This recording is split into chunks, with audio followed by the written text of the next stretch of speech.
মোৰ মৰমৰ ছাত্ৰ ছাত্ৰীসকল, তোমালোকে কি কৰি আছা? এনেই আছা নেকি? যদি এনেই আছা, আহাচোন আমি আজি এটা সাধুকথা উপভোগ কৰোঁ।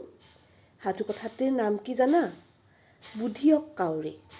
আহাচোন এতিয়া আমি সাধুকথাটো উপভোগ কৰোঁ। কা কা কা আয়ো ইমান পিয়াহ লাগিছে। আজি পুৱাই পুৱাই এনেকৈ সূৰ্যটো ওলাইছে। ৰাতিপুৱাৰ পৰা এটোপি পানী খাব পোৱা নাই। আৰু যদি পানী খাব নাপাওঁ, মই জীয়াই থাকিব নোৱাৰিমেই কি জানি। ক'তো এটোপি পানী নাই, কি কৰোঁ বাৰু? সৌটো কলহ নে কি বাৰু? তাত পানী আছে নেকি? চাই লওঁ। পানীটো আছে, কিন্তু একেবাৰে অকণমান আছেচোন। মই দেখোন ঠোঁটেৰে খাবই নোৱাৰিম।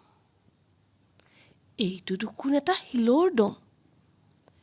ইয়াৰে পৰাই এটা এটাকৈ পানীত মই শিলগুটি দি দিওঁ। শিলগুটিবোৰ দিলে পানী উঠি আহিব ওপৰলৈ, আৰু তেতিয়া মই খাব পাৰিম। এয়া কিনাৰলৈ পানীখিনি উঠি আহিলে। এতিয়া মই খাব পাৰিম। এতিয়াহে মোৰ অন্তৰখন জোৰ পৰিলে। ইমান পিয়াহত আছিলোঁ। আজি মই ভাবিছিলোঁ মোৰ জীৱনটো গ'ল আৰু। পানীখিনি পাইহে মই বাচিলোঁ দেই। পানীয়েই প্ৰাণ। মই বাচিলোঁ। মই এতিয়া যাওঁ দেই ঘৰলৈ।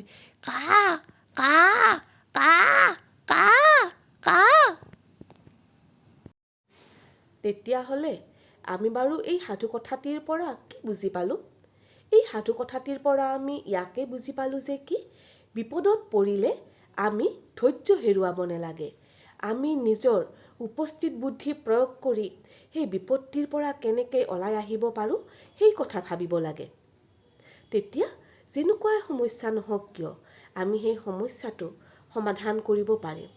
তেতিয়াহ'লে পুনৰ এটি নতুন সাধুকথা লৈ মই তোমালোকৰ মাজলৈ আহিম। আজিলৈ আহিছোঁ।